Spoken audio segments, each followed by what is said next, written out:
राधा स्वामी जी। बाणी बाणी अज्ञात अनामी सतनाम सतपुरुष की, जिसको ना तो कोई आज तक जान पाया है और ना ही कोई जान पाएगा। जो अज्ञेय है, जो अज्ञात है। आज की सत्संग वीडियो का विषय एक प्रश्न के आधार पर है। प्रश्न पूछा गया है एक मित्र द्वारा कि आपने प्रेम के रूप बताए, आपने कुछ बताया, तो क्या भक्ति के भी रूप होते हैं? आपने जो पुरानी वीडियोस में बताया, क्या वो प्रेम के रूप भी थे? क्या भक्ति साधना की कोई सिद्धि भी होती है, या सिद्धि से परे कुछ होता है? जैसे हम कई प्रकार की चीज़ों की सिद्धि प्राप्त कर लेते हैं, तो क्या भक्ति साधना भी है और सिद्धि भी है? कृपया इसके बारे में बताने की कृपा करें। तो चलिए इसी विषय के संदर्भ में आज की सत्संग वीडियो आरंभ करते हैं। गुरु प्यारी सत्कारयोग सत्संगत जी, आप सभी के भीतर बैठे परमात्मा को मेरा प्रणाम। आप सभी के चरणों में मेरा प्रणाम स्वीकार करें। विनती करना चाहता हूँ, जो भी काम क्रोध लोभ मोह अहंकार से मुक्त होना चाहते हैं, अपने मन से परे जाना चाहते हैं, अपने विकारों के ऊपर उठना चाहते हैं, अपने ध्यान में तरक्की चाहते हैं, वे व्यक्ति इस वीडियो को पूरा अंत तक सुनने की कृपालता जरूर करें जी। अगर नहीं चाहते कि ये सब हो, तो आगे आपकी जैसी इच्छा। तो अभी हम अपने मूल विषय की ओर बढ़ने जा रहे हैं। जैसा कि प्रश्न पूछा कि भक्ति साधना है या सिद्धि। मेरे भाई, भक्ति के कोई रूप नहीं है। प्रेम के कहीं कोई रूप होते हैं? प्रेम तो बस एक है। वो जो मैंने पिछली वीडियोस में बताया, वो केवल आप लोगों को समझाने के लिए था, थोड़ा सा इशारा था। क्योंकि मानव बुद्धि शब्दों को ही समझती है, शब्दों के परे को नहीं समझ सकती है। अब उदाहरण के लिए मैं बोलूं मीठा, मीठा की व्याख्यान करो, खट्टे की व्याख्यान करो, तुम दर्द की व्याख्या करो, तुम सुख की व्याख्या करो, दुख की व्याख्या करो, कर सकते हो। सटीक सटीक व्याख्या करना नामुमकिन है। तुम बोलोगे ये चीज मीठी है, क्या व्याख्या करोगे? कोई फल खट्टा है, क्या व्याख्या कर सकते हो? कोई खट्टी मीठी चीज है, क्या व्याख्या कर सकते हो? कोई व्याख्या नहीं। फिर भी हल्का फुल्का इशारा ये किया जा सकता है।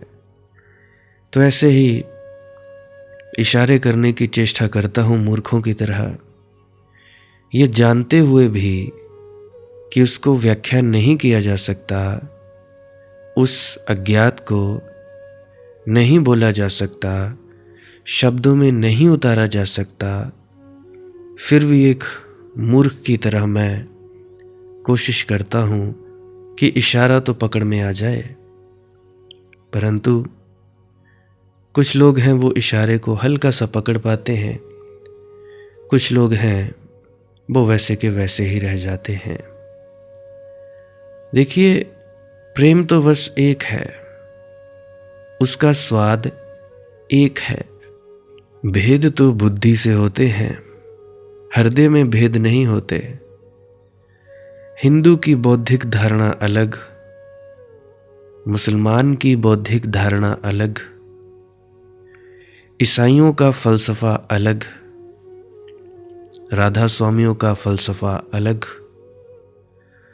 तो वे बुद्धि की बातें हैं। लेकिन जब हिंदू भक्ति से भरता है और जब मुसलमान, ईसाई, राधा स्वामी, गैर राधा स्वामी भक्ति से भरता है, तो उन भक्तियों में भेद नहीं है, वे एक हैं। भक्ति हृदय की बात है, उसका तुम्हारे अंतस्तल से संबंध है, गहराई से संबंध है। तुम्हारी बुद्धि की बाहरी बातों से नहीं है उसका संबंध। क्या तुमने सीखा है उससे संबंध नहीं है, क्या तुम्हारा स्वभाव है उससे संबंध है। भक्ति का अर्थ है परम प्रेम। परम प्रेम की साधना करनी है, और जब सिद्धि होगी तब क्या होगा? परम प्रेम उपलब्ध होगा। परम प्रेम को ही साधना है और परम प्रेम को ही पाना है। प्रेम ही वहाँ मार्ग है और प्रेम ही वहाँ मंजिल है। होना भी यही चाहिए, क्योंकि जब तुम भी किसी यात्रा पर जाते हो तो तुम जो पहला कदम उठाते हो मार्ग पर, उस पहले कदम में मंजिल एक कदम करीब आ गई। तो कदम तुमने मार्ग पर ही नहीं उठाया, मंजिल पर भी उठाया। हजारों किलोमीटर की यात्रा तुम पूरी कर लोगे एक एक कदम उठा उठा कर। एक एक कदम मंजिल करीब आती जाती है, और एक दिन तुम मंजिल पर पहुंच जाते हो। उसमें कौन सा कदम सबसे ज्यादा महत्वपूर्ण था? लगेगा आखिरी कदम, क्योंकि आखिरी कदम ने ही तो मंजिल पर पहुंचाया। मैं कहता हूं नहीं, जितना आखिरी कदम महत्वपूर्ण है उतना ही पहला कदम भी था, क्योंकि पहला कदम अगर चूक जाता है तो आखिरी तो हो ही ना पाता। फर्ज करो तुम पानी को गर्म कर रहे हो, 99 डिग्री तक गर्म करते हो, 100 डिग्री पर भाप बन जाता है। क्या 100वीं डिग्री के कारण भाप बनता है? अगर पहली डिग्री ना होती तो 100 डिग्री हो नहीं सकता था, 99 डिग्री ही रह जाता, भाप नहीं बनता। तो पहला कदम आखिरी कदम भी है, मार्ग मंजिल भी है। अब मार्ग क्या है भक्त का? भक्त का मार्ग है अहोभाव। अहोभाव को समझना जरूरी है, वही उसकी विधि है। साधारणतः काम वासना देखती है वह जो तुम्हारे पास नहीं है। काम वासना की दृष्टि अभाव पर रहती है, जो तुम्हारे पास नहीं है उसी को देखती है। भक्ति उल्टी स्थिति है, जो तुम्हारे पास है उसे देखती है। जब जो तुम्हारे पास नहीं है तुम उसको देखते हो, तब तुम सदा पीड़ित रहते हो, क्योंकि इतना कम है, इतना कम है, इतना कम है। और ये तो कम रहेगा ही। लाख रुपए तुम्हारे पास है, वह तुम नहीं देखते। अरबों खरबों जो तुम्हारे पास नहीं है वह तुम देखते हो। जो पत्नी तुम्हारे पास है उसे तुम नहीं देखते। सारे संसार की स्त्रियां दिखाई पड़ती हैं। अगर पति से कोई पूछे ठीक ठीक कि तू अपनी पत्नी की शक्ल बता सकता है, तो दिक्कत खड़ी हो जाएगी। कौन देखता है अपनी पत्नी को? पड़ोस की पत्नी का सब नाक नक्शा बता देंगे वह। आज उसने कैसी साड़ी पहनी, कैसा सूट पहना, ये भी बता देगा। लेकिन अपनी पत्नी जो है उसे हम देखते ही नहीं, जो नहीं है उसे देखते हैं, और इसीलिए हम पीड़ित रहते हैं। क्योंकि नहीं है खलता है, कांटे की तरह चुभता है, अभाव मालूम पड़ता है, दीनता दरिद्रता मालूम पड़ती है। जो है अगर उसे देखें तो अहोभाव पैदा होता है।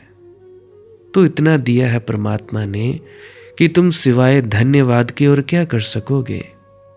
तो अचानक तुम पाते हो कि तुम सम्राट हो गए, भिखारी न रहे। दिल दिया, दर्द दिया, दर्द में लज्जत दी है। मेरे अल्लाह ने क्या क्या मुझे दौलत दी है। दिल दिया, दर्द दिया, दर्द में लज्जत दी है। तो पीड़ा में भी एक मिठास है।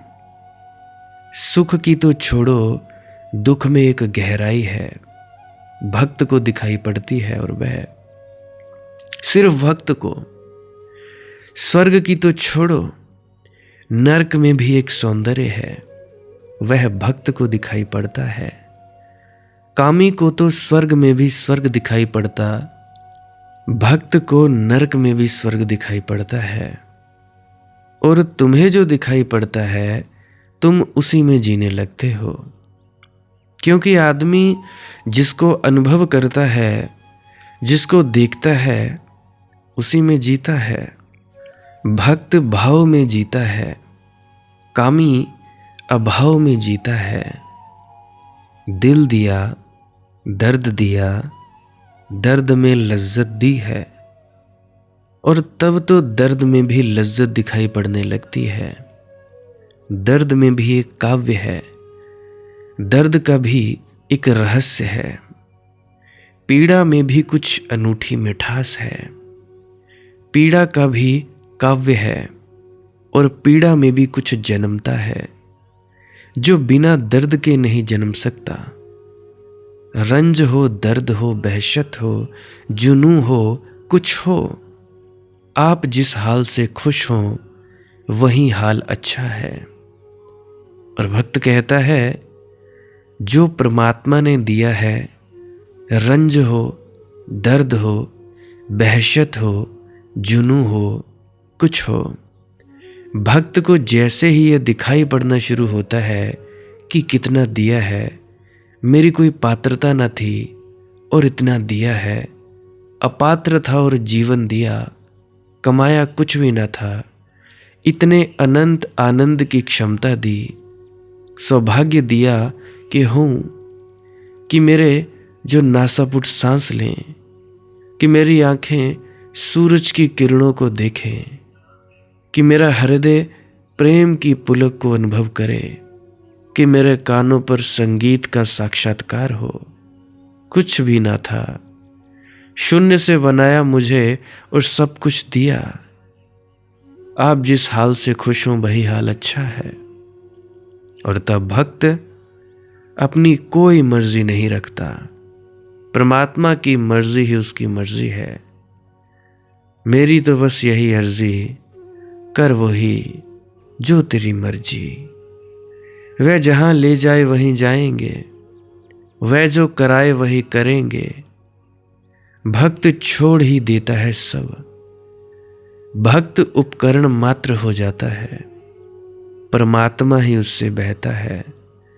यही साधना है और यही सिद्धि भी है। जिस दिन ये स्थिति परिपूर्ण हो जाएगी, कब होगी ये स्थिति परिपूर्ण? ये सौभाग्य कब पूरा होता है? जब भक्ति की मंजिल आ जाती है।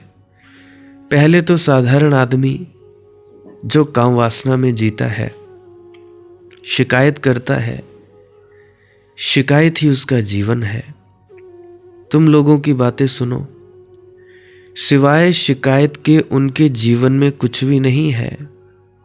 ये नहीं है, ये ठीक नहीं है, ये गलत हो रहा है, वह गलत हो रहा है, सब गलत हो रहा है।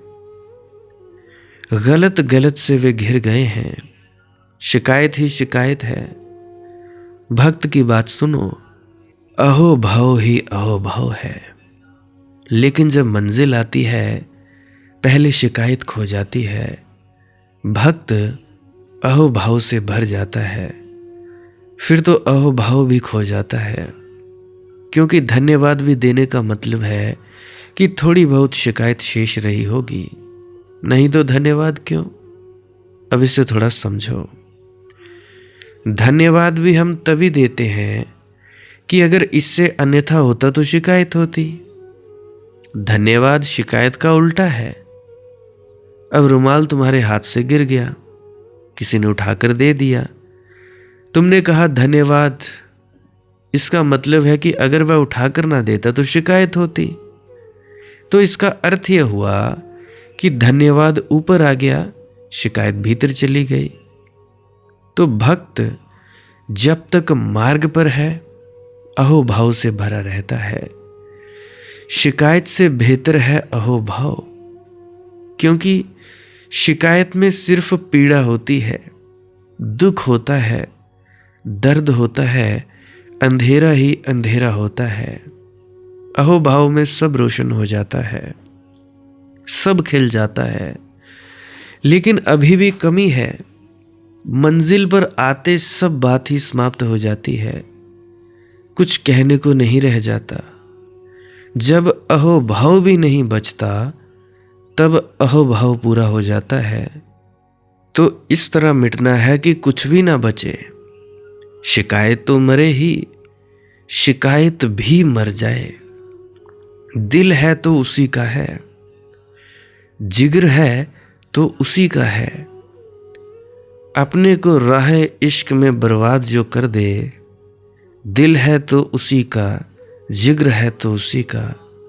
बस उसी के पास दिल पैदा होगा, उसी के पास जिगर आएगा। अपने को राह इश्क में बर्बाद जो कर दे, प्रेम की राह पर जो अपने को पूरा मिटा दे, वही पहली दफा हो जाता है। भक्ति का अर्थ है अपने को मिटाने की कला, वह मृत्यु की कला है। अपने को खोने की कला, अपने को डुबाने की कला, यही है भक्ति और कुछ नहीं। कोई सिद्धि नहीं, कोई इसके प्रकार नहीं। मैंने सरल शब्दों में इशारा करने की चेष्टा की है, समझ जाए तो ठीक, नहीं समझे तो इसमें मेरी कोई गलती नहीं, क्योंकि बताया ही नहीं जा सकता, ना समझाया जा सकता है। मैं कुछ नहीं कर सकता। इशारा पकड़ गए तो शुभ है, तो चलो भक्ति के रास्ते पर। अगला प्रश्न, मुझे ऐसा लगता है कि मैं एक अधपका फल हूं। आप कहते हो फल पक जाए तो अपने आप नीचे गिर जाता है। मुझे लगता है मैं आधा आधा पक्का हूं, आधा आधा कच्चा हूं। मित्र प्रतीत होने का सवाल नहीं, हो गए ही, नहीं तो कभी के गिर गए होते। पके फल वृक्षों पर थोड़े ही लटके रहते हैं, पके फल तो गिर जाते हैं। गिरना ही सबूत है कि फल पक गया, और कोई सबूत नहीं। पीले हो जाने से कोई पक गया ऐसा मत समझ लेना, गिर जाने से ही। उपनिषद कहते हैं तेन त्यक्तेन भुंजिथा, उन्होंने ही भोगा जिन्होंने त्यागा। क्योंकि त्याग से ही पता चलता है कि ठीक से भोगा। समझ गए कि भोग बेकार है। जिस दिन पक जाता है उस दिन त्याग अपने आप हो जाता है। जिस दिन फल पक जाता है उस दिन गिर जाता है। ऐसा प्रतीत होता है। प्रतीत होने की बात ही छोड़ दो, ऐसा जानो कि है कि मैं एक आधा पका हुआ फल हूं। निश्चित इस प्रतीति को सत्य समझो तो पकने की दौड़ शुरू होगी, तो अथातों का क्षण शीघ्र ही पास आ जाएगा। उस परमात्मा का क्षण शीघ्र ही पास आ जाएगा। आदमी जब पक जाता है तभी पूरा आदमी होता है। जिस दिन तुम पूरे आदमी होते हो उसी दिन गिर जाते हो। आदमी गिरा कि परमात्मा शुरू हो जाता है। जहां आदमी का अंत वहां परमात्मा शुरुआत है। आदमी है शुमार से बाहर, कहते हैं फिर भी आदमियत का। बहुत आदमी हैं लेकिन आदमियत कहाँ, इंसानियत कहाँ। आदमियत की बड़ी कमी है, क्योंकि पके हुए आदमी कहाँ। पहले पको, फिर देवत्व तो अपने आप आ जाता है। जो आदमी पूरा हुआ कि वहीं से देवत्व की शुरुआत है। कैसे पकोगे? बड़ा मुश्किल हो गया है पकना। इसलिए मुश्किल हो गया है कि तुम्हारे सारे संस्कार, सारी शिक्षा, सारा धर्म तुम्हें दमन सिखाते हैं, अनुभव नहीं सिखाते। ऐसा समझो कि जिन जिन चीज़ों की जानकारी से तुम्हें जीवन व्यर्थ मालूम पड़ता है, उनकी जानकारी ही पूरी नहीं होने देते। बच्चे को हम सिखाते हैं क्रोध मत करो। सिखाना चाहिए कि क्रोध जितना बन सके कर ले। जब बच्चा क्रोधित हो तो कहना चाहिए खूब कर ले, क्योंकि अभी तो घर है अपना, फिर बाहर की दुनिया में तू जाएगा, वहां तुझे लोग क्रोध न करने देंगे। अपने घर में पूरा कर ले, पिता पर माँ पर कर ले पूरा, क्योंकि दूसरे लोग इतनी कृपा न करेंगे। तू क्रोध को पूरी तरह कर ले, ताकि क्रोध की जलन का तुझे अनुभव हो जाए और क्रोध की व्यर्थता तुम्हें दिखाई पड़ जाए। और क्रोध जहर है और सिवाय हानि के कुछ लाभ नहीं देता। और क्रोध मूर्खता है, दूसरे के कसूर के लिए अपने को दंड देना है। क्रोध अज्ञान है, क्योंकि क्रोध में तो दूसरे के हाथ में खिलौना हो गया। कोई भी तेरी कुंजी दबा दे सकता है, कोई भी तुझे क्रोधित कर दे सकता है, तो तू दूसरे का गुलाम हो गया, तेरी मलकियत खो गई। मगर ये तो तब होगा जब क्रोध पूरी तरह अनुभव किया जाए। मेरी प्रतीति ऐसी है कि अगर तुमने जीवन में एक बार भी क्रोध को पूरा अनुभव कर लिया तो पक गया क्रोध। उसके बाद तुम क्रोध न कर पाओगे। क्रोध की बात ही खत्म हो गई। हाथ जल गया। दूध का जला छाछ भी फूंक फूंक कर पीने लगता है, लेकिन तुम्हें दूध से ही नहीं जलने दिया गया। छाछ को फूंक कर पीने की तो बात दूर। तुम्हें सिखाया गया है काम वासना से बचो, इसलिए तुम काम वासना में पड़े हो और सड़ते हो। मैं तुमसे कहता हूं बचना मत। एक बार जिंदगी में एक बार पूरे ही उतर जाना, ठीक गहराई तक उतर जाना, ताकि और जानने को कुछ शेष न रह जाए। उसे इतनी पूर्णता से जान लेना कि रस ही खो जाए। जिस चीज को हम पूरा जान लेते हैं उसमें रस खत्म हो जाता है। जहां जहां रस हो तुम्हारा, जानना कि वहां वहां अधूरा जानना हुआ है। इसीलिए अधपकापन है, और ऐसा जीवन पूरा अधपका रह जाता है। मैं कहता हूं तुम पक जाते हो तो गिर जाते हो। उस गिरने में ही देवत्व का क्षण शुरू होता है। इसलिए अपने को बचाओ मत, जल्दी करो। जहां जहां रस हो उसे पूरा पूरा भोग ही लो। भोगने में आधा आधा मत करना। मैं देखता हूं ऐसा ही होता है। मंदिर में बैठे हो, दुकान की सोचते हो, क्योंकि दुकान पर कभी पूरे बैठे नहीं। जब दुकान पर बैठते हो तो मंदिर की सोचते हो, क्योंकि मंदिर में कभी पूरे बैठे नहीं। जहां हो वहीं अधूरे हो। दुकान पर बैठते हो तब भी तुम्हें बड़ी ज्ञान की बातें सूझने लगती हैं कि इसमें क्या रखा है, संसार असार है, ये सब सुनी बकवास है। अगर ये तुमने जान लिया होता तो तुम्हारी जिंदगी में क्रांति घटित हो गई होती। ये सब तुमने सोच लिया है, ये तो सब तोता रटन है, इसलिए तो तुम्हारी जिंदगियां नहीं तब्दील होती। ये तुमने कचरा इकट्ठा कर लिया है, ये सब उधार है। दुकान पे बैठकर ये सब उधार आने लगता है दिमाग में।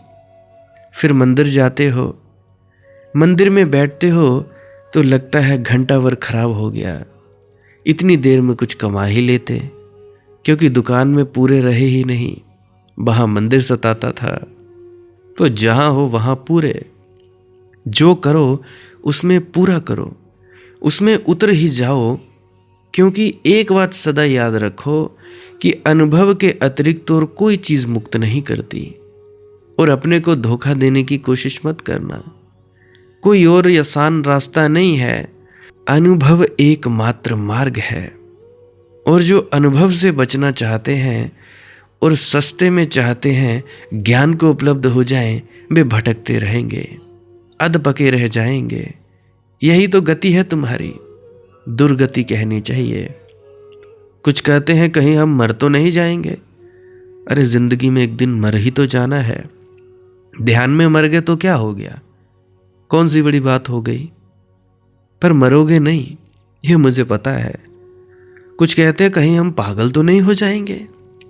अरे भाई कोई बात नहीं, पागल क्या होना है। अगर जाप करोगे तो दिमाग की नस फटेगी तो पागल हो जाओगे। परंतु जो ध्यान में डूबता है वह नहीं पागल हो सकता, कभी नहीं हो सकता। जो नींद पूरी लेता है वो कभी पागल नहीं हो सकता, कभी नहीं हो सकता। तो तुम्हारी अलग अलग दुर्गतियां हैं, क्या ही कहना भाई। अभी आप लोगों के अंदर एक प्रश्न उठ रहा होगा कि चलो मान लिया भक्ति बहुत बढ़िया है, तो क्या भक्ति के भी कुछ साधन हो सकते हैं, कुछ टेक्निक, कुछ विधियां, या वह स्वतः स्फूर्त और सहज हैं। तो मैं बताना चाहूंगा कि नहीं, कोई साधन नहीं है। प्रेम का कोई साधन नहीं होता, कोई टेक्निक नहीं होती। प्रेम परम साधन है स्वयं ही। खाकसारी का है गसफिल बहुत ऊंचा मर्तबा, मिट जाने का ए सोने वाले बहुत ऊंचा है मिट जाने की। खाकसारी का है गफिल बहुत ऊंचा मर्तबा, ये जमी वो है कि जिस पर आसमां कोई नहीं। बस भक्ति तो मिट जाना है, ना कुछ हो जाना है, अपने को शून्य कर लेना है, ताकि परमात्मा तुम में पूर्ण हो सके। जगह देनी है ताकि उसका प्रवेश हो सके। टूटना है। तुमने बहुत चीजों को टूटते देखा होगा, अभी अपने को टूटते नहीं देखा। तुमने बहुत चीजें मिटते देखी, अपने को मिटते नहीं देखा। तुमने बहुतों को मरते देखा, अपने को मरते नहीं देखा। भक्ति अपने को मरते देखना है, वह मृत्यु का साक्षात्कार है। बुलबुले को देखा पानी के, उसको टूटते देखा कभी? कई बार तुमने देखा होगा पानी के बुलबुले को टूटता। छोटे बच्चे बुलबुले बनाते हैं उससे, साबुन से, और उनका टूटना देखते हैं, उनकी रंगीनी देखते हैं सूरज की किरणों में। गौर किया? बुलबुले के भीतर कुछ भी नहीं होता, बाहर भी कुछ नहीं। बाहर भी खाली आकाश, भीतर भी खाली आकाश, बीच में एक छोटी सी पानी की परत है। ऐसे बुलबुले को टूटते देख लिया। कभी शीशे को पटक कर देखा, टुकड़े टुकड़े हो जाता है, खंड खंड हो जाता है, लेकिन यह कुछ भी नहीं। जिस दिल को टूटता देखा, उसकी सूक्ष्मता का किसी को कोई भी पता नहीं है।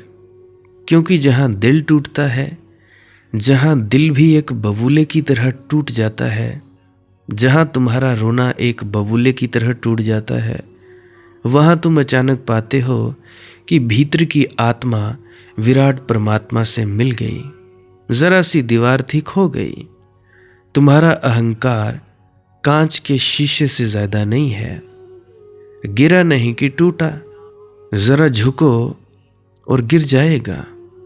मिटना सीखो, बस भक्ति का सूत्र इतना ही है। देखिए, योग में 1000 विधियां हैं, भक्ति का सूत्र एक ही है, पर एक काफी है। वैसे ही जैसे कहावत है, 100 सुनार की एक लोहार की, ऐसे ही योगी बड़ा ज्यादा शोर मचाता है। इसीलिए तो उसके कर्म को खट कर्म कहते हैं, खटपट खटपट कहता है। बहुत उपद्रव करता है, ना मालूम कितनी विधियां बनाता है, इसलिए तो उनकी विधियों को गोरख धंधा कहते हैं। वह महायोगी गोरख के नाम से बना है शब्द गोरख धंधा। गोरख ने इतनी विधियां खोजी कि विधियों में ही कोई खो गया। कोई भी खो जाए, पहुंचने की तो बात ही अलग, इसलिए गोरख धंधा। तो भक्ति तो एक ही सूत्र जानती है, अपने को खो दो, झुको, मिटो। तो परमात्मा द्वार पर खड़ा है, इधर तुम झुके और उधर वह मिला। आज के लिए बस इतना ही। अगर किसी का कोई प्रश्न हो तो कमेंट सेक्शन में पूछ सकते हैं।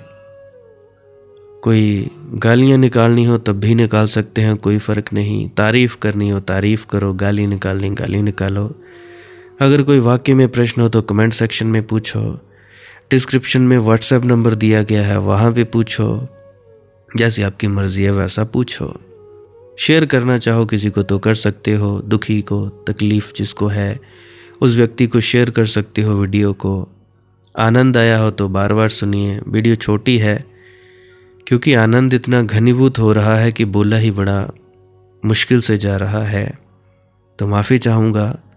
छोटी वीडियो है आज, सुन लीजिएगा, कोई बात नहीं। बाकी पुरानी वीडियोस को भी अवश्य सुनिएगा अगर और भी प्रश्न हो।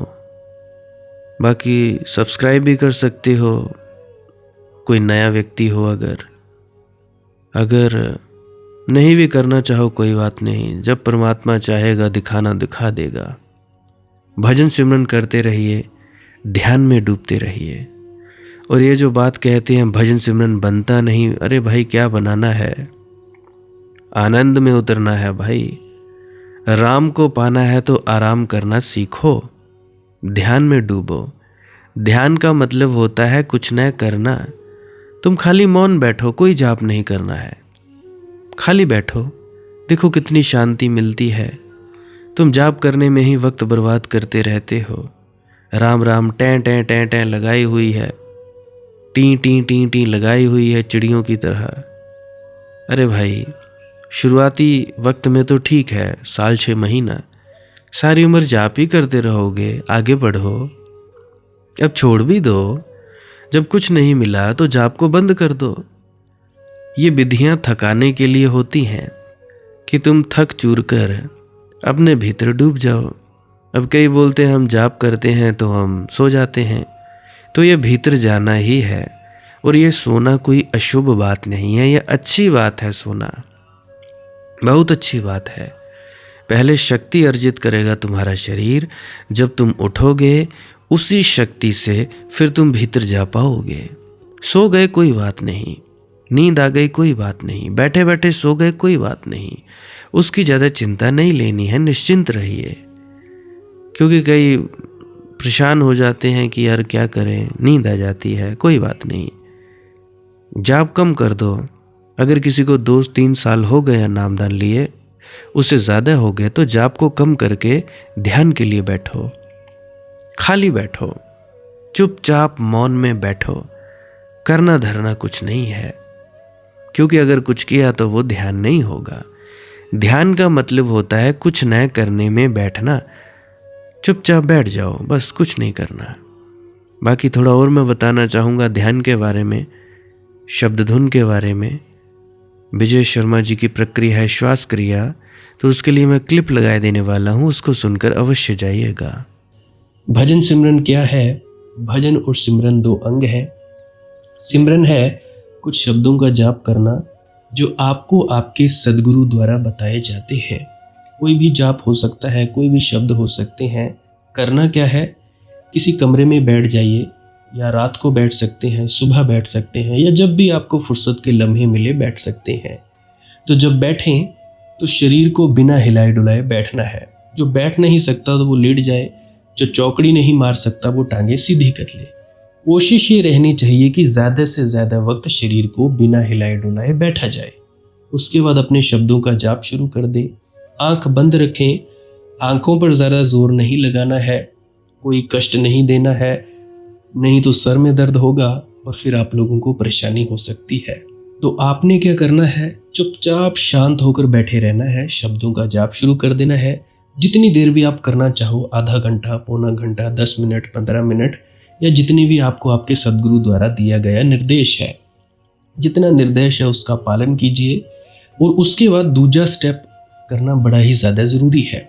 वो क्या है, वो उसी अवस्था में बैठे रहें या आसन भी बदल सकते हैं। ये जो शब्दों का जाप होता है ये एकाग्रता के लिए होता है, ताकि मन की एकाग्रता आ जाए। और जब मन की एकाग्रता आ जाए, फिर दूसरा कदम क्या है, धुन सुनने के लिए बैठना। चुपचाप बैठे रहें, आंख बंद है, शब्दों का जाप बंद कर देना है। और अगर कोई भी आपके गुरु महाराज है, उनको आप स्मरण कर रहे थे, याद कर रहे थे, आंखों के सामने शक्ल ला रहे थे, तो उसको लाना बंद कर दीजिए। शब्द धुन सुन रही है तो सुनते रहिए, आंख बंद करके अंधेरे में ही टिके रहें। टिके रहना है और ये इच्छा नहीं करनी है कि कुछ दिखे, कहीं पहुंचा जाए, परमात्मा को पाना है, ये करना है, वो करना है। याद रखें, ना कुछ समझना है, ना कुछ देखना है। ऐसे ही अज्ञानी होकर इसी अंधेरे में पड़े रहें। इसी अंधेरे में पड़े रहना है बस। उसके बाद जो होगा सो होगा। और अगर कोई अनुभव हो भी गया तो इससे ये नहीं कि अगली बार फिर से कामना करनी है कि ये वैसे ही हो। कामना ही सबसे बड़ी अड़चन है, इच्छा ही सबसे बड़ी अड़चन है, किसी चीज की तृष्णा करना ही सबसे बड़ी अड़चन है, मांग ही वासना है। अगर परमात्मा चाहिए तो कुछ नहीं मांगना है, चुपचाप बस बैठो, अपने आराम में बैठो, अपने विश्राम में बैठो। धीरे धीरे धीरे वो होगा जो होना चाहिए। अगर मैं ज़्यादा बोलूँगा तो आप लोग फिर से उसकी कल्पना कर लोगे कि जी ऐसा होता है, खंड ब्रह्मांड ऐसे होते हैं, चांद तारे दिखेंगे, फलाना ढिकाना। तो मैं ऐसा नहीं कहूँगा, मैं बस इतना कहूँगा, जो कुछ दिखता है, कुछ भी दिख जाए, वो मन है, वो माया है। जो नहीं दिखता वही आत्मा है, वही आत्मा में होना है। अब जैसा कि तुम लोग इसी अंधेरे में टिके रहोगे, टिके रहोगे, टिके रहोगे, तो कुछ दिनों के बाद या महीनों के बाद एक प्रकाश आएगा।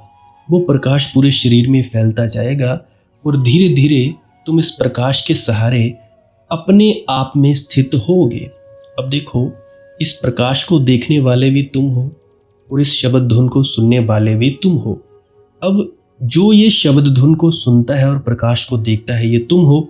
तो अपने आप में स्थित होना है, अपने आप को जानना ही सच्चा आत्मज्ञान है। खुद को जानना, खुद को जान लिया, मालिक को फिर जान जाओगे। तो इतनी सी प्रक्रिया है। और आगे आप श्वास क्रिया भी कर सकते हो। ये मुझे बताई गई थी विजय शर्मा जी द्वारा। वो एक उच्च कोटि के संत हैं, तो उन्होंने मुझे बताई, और मेरा फ़र्ज़ बनता है कि आप सभी को बताऊं। वैसे तो मैं रोज़ रोज़ बताता हूं, फिर भी आज फिर से बता रहा हूं। श्वास क्रिया क्या है? नाक से सांस लेना है, मुंह से छोड़ना है। लंबा सांस लेना है नाक से और मुंह से छोड़ देना है। 15 मिनट करें, 20 मिनट करें, आधा पौना घंटा, जितनी देर भी आप कर सकते हो करें। करने के बाद करना कुछ नहीं है, चुपचाप आंख बंद करके बैठ जाना है। लेट सकते हो तो लेट सकते हैं, वो आपकी अपनी इच्छा है। नींद आ जाए तो सो जाना है, शरीर को कष्ट नहीं देना है। अगर सर घूमे घूमने देना है, अगर आपका शरीर कांपे तो कांपने देना है। उसकी आपने दिक्कत, परेशानी और चिंता नहीं लेनी है, ये सब होता ही है। और मरने से डर लगे तब भी नहीं डरना है, ये होता ही है। क्या कहा मैंने? 15 से 20 मिनट कर सकते हैं, उसके बाद चुपचाप बैठें और अपने भीतर अपने आप उतर जाओगे। ठीक है जी। प्रेग्नेंट लेडीज़ बिल्कुल ना करें, जिनको दिल की बीमारी है या गोलियां वगैरह खाते हैं वो भी बिल्कुल ना करें, और बाकी सब कर सकते हैं। जिनको नींद नहीं आती वो अवश्य करें, और जिनको थोड़ा डिप्रेशन रहता है वो भी अवश्य करें, और जिनके बच्चे थोड़ी पढ़ाई में कमज़ोर हैं वो भी ज़रूर करें। बाकी आपकी मौज है, करना हो करिए, नहीं तो आपकी अपनी अपनी इच्छा है। और ध्यान दें, जब सिमरन करें तो उसके बाद सीधा भजन पे बैठें, और जब ये श्वास क्रिया करें तो उसके बाद सीधा भजन के लिए बैठें। अलग अलग प्रक्रियाएं हैं। एकाग्रता के लिए है श्वास क्रिया और एकाग्रता के लिए ही है भजन सिमरन। सिमरन भी एकाग्रता के लिए और श्वास क्रिया भी एकाग्रता के लिए। ठीक है, मिक्स नहीं करना है, अलग अलग करिए। अगर श्वास क्रिया करी तो उसके बाद सीधा धुन सुनने पर बैठें। अगर सिमरन के शब्दों का जाप किया उसके बाद फिर से धुन सुनने पर बैठें। बाकी आपकी अपनी मौज है, जो आपको रुचे वो कर सकते हो। अगर धुन सुनने लगे तो धुन सुनने पर ही डायरेक्ट बैठा जाए, परंतु श्वास क्रिया मत छोड़ना, क्योंकि श्वास क्रिया करने से शारीरिक, मानसिक और आध्यात्मिक लाभ मिलता है। तो बाकी आप कीजिए, आपकी मौज है। राधा स्वामी जी।